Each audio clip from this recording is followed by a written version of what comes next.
c'est une question qu'on m'a posée 1 million de fois. Est-ce que vous êtes optimiste pour l'avenir? Je veux dire, il faudrait être complètement demeuré pour être optimiste sur Si l'avenir. on ne prend pas les bonnes décisions, c'est une société entière qui s'effondre littéralement, qui disparaît. Si nous ne faisons rien, l'écosystème va être détruit. Vous avez compris ça, les gens? Va être détruit là, sous vos yeux. On va de toute façon ne rien faire avant le mur.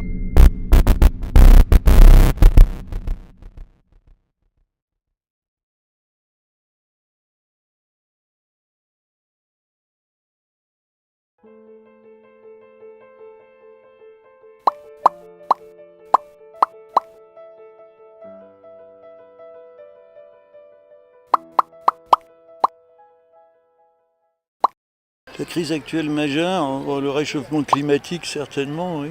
Je dirais ce qui se passe avec les migrants aujourd'hui.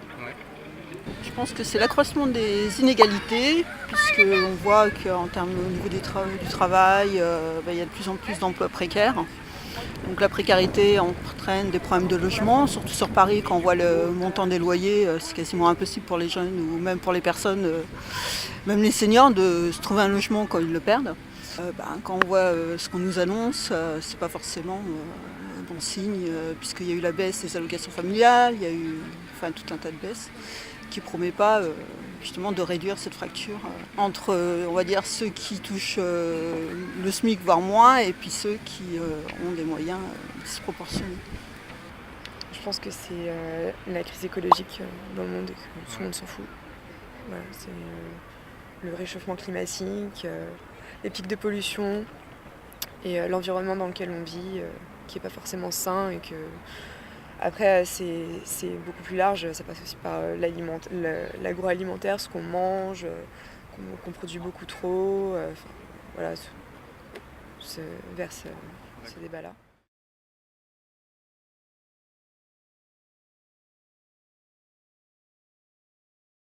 Parce que c'est celle qu'on ne saura sans doute pas résoudre. Je suis à la crise économique, on sait quoi faire. La crise climatique et le réchauffement climatique, par exemple, j'ai l'impression que personne ne sait vraiment quoi faire. Donc c'est vraiment un truc dramatique, pas pour les vieux comme moi, mais pour les jeunes comme vous. Il y a vraiment deux mondes qui se confrontent et je vois pas de solution.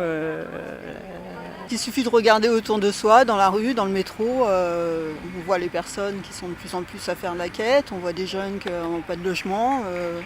Même maintenant, vous avez certaines personnes qui sont fonctionnaires, qui ont une garantie d'emploi, mais qui ne trouvent pas de logement parce que les loyers sont trop chers et les revenus sont trop bas.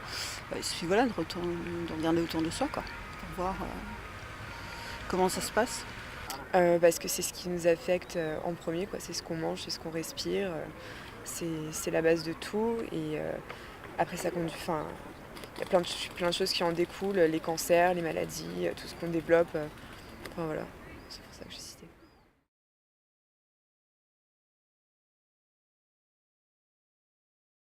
Oui, bien sûr, parce que si par exemple nous cherchons, Macron veut absolument que l'économie reparte, qu'on ait de la croissance. Mais si on a de la croissance, on consomme plus d'énergie. Si on consomme plus d'énergie, on nique le climat encore plus.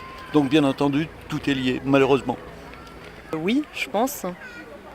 Les problèmes actuels partout dans le monde, ici en France, en Europe, tout ce qui est chômage, pauvreté, ce qu'il y a également dans le monde, mais qui s'accentue peut-être aussi en Europe. Directement, oui, c'est une conséquence parce que y a les problèmes de finances publiques indirectement.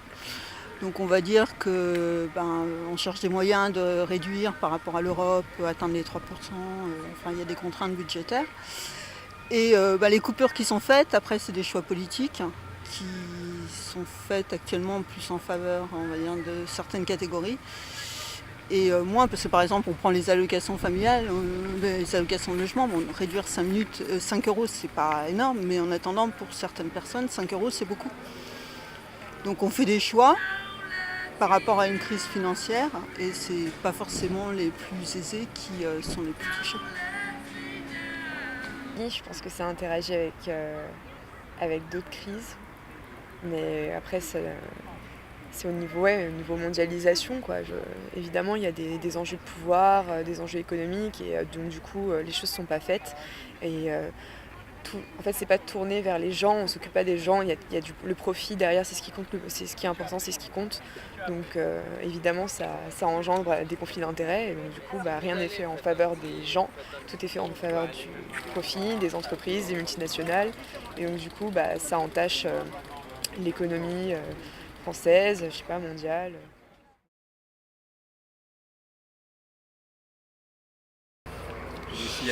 Je vais dire comme Gramsci, pessimisme, attendez, c'était quoi, optimisme de la volonté et pessimisme de la raison. Donc disons, j'ai de grands doutes, mais il faut faire comme si on pouvait.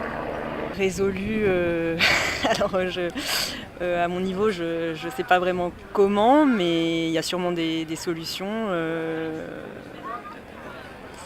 Je les ai pas, mais... Ouais, ça va être difficile, ça va prendre du temps, c'est certain, puisqu'il y a justement ces contraintes européennes. Il y a, après, en termes de logement, maintenant, par exemple, pour faire baisser les loyers, ce serait très difficile, parce qu'on ne peut pas demander à des propriétaires privés de baisser les loyers. On est un peu pris dans un engrenage et ça va être difficile de sortir de cette crise. Et je pense que c'est pas demain qu'on verra plus les gens dans la rue dormir dans leur voiture. Ça peut être résolu si au pouvoir on a des gens honnêtes et tournés vers le peuple plutôt que tournés vers les intérêts économiques. Ouais.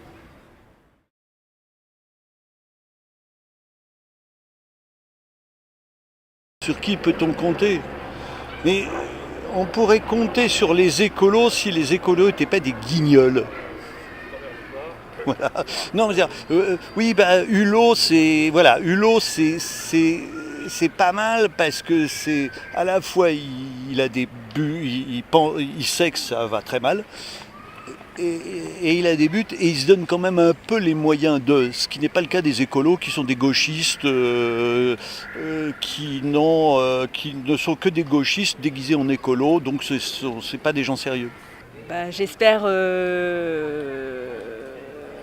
quand même nos représentants, les hommes politiques, même si on peut douter parfois qu'ils puissent faire quelque chose. Mais aussi pas qu'en eux, aussi à notre niveau, chacun peut-être peut faire des choses. Voilà. Aujourd'hui, je pense qu'il faut réussir à se faire des réseaux, donc soit amical, soit un réseau amical, soit la famille. Après, sur les politiques, je vais être pessimiste, je dirais non, puisqu'ils font tous beaucoup de promesses et puis finalement, on s'aperçoit que c'est des leurs. C'est plus la course à la carotte pour se faire élire qu'autre chose. Donc oui, je pense qu'il ne faut pas s'isoler et puis réussir à se créer des réseaux d'entraide. En ce moment, c'est chaud, alors je ne sais pas trop. Mais j'espère, je sais pas, François Ruffin par exemple. Voilà, c'est un bon exemple de quelqu'un qui vient de la bonne partie du peuple entre guillemets. Tu vois, ok, il est concerné par des problèmes qui nous concernent et c'est le seul personnage politique, je pense pour l'instant, qui est un peu qui se vaut quoi. Sinon après, pour l'instant, personne se dégage et surtout pas Macron ou pas du tout quoi. C'est vraiment à l'opposé. Le gouvernement actuel est vraiment à l'opposé de ce que, en tout cas moi, en tant que personne, j'aspire. Donc, voilà.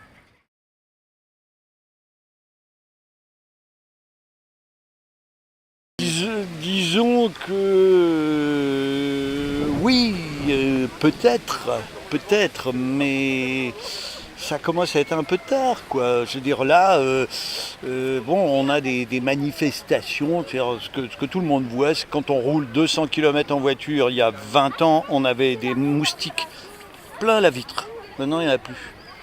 Aujourd'hui, regardez, dans Paris, il n'y a plus de moineaux. Il n'y a plus de moineaux. Donc c'est en train de s'accélérer à une vitesse dingue. Et encore une fois, moi d'ici 10-15 ans, je serai mort. Mais les jeunes, qu'est-ce qu'on va faire? Voilà. Je sais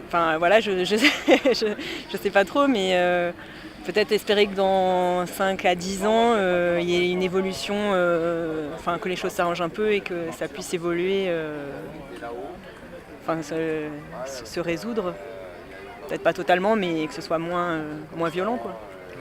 Alors là, j'en ai pas d'idée parce que je suis un peu pessimiste de voir, j'irais au moins, ça serait sur du long terme, donc minimum 5 ans voire plus. Parce que il y a quand même des gens qui sont descendus aujourd'hui très bas, qui ont perdu l'estime de soi et ça va prendre du temps quoi, de se reconstruire, de tout ça. Je pense que ça prendrait du temps, surtout qu'on est sous la coupe de plus gros que nous. Il y a l'Europe, il y a plein de choses en jeu. Donc, je sais pas, au moins un mandat, moi je pense que c'est suffisant quoi, pour changer les choses. Mais après, franchement, je sais pas. Je sais pas combien de temps ça prendrait.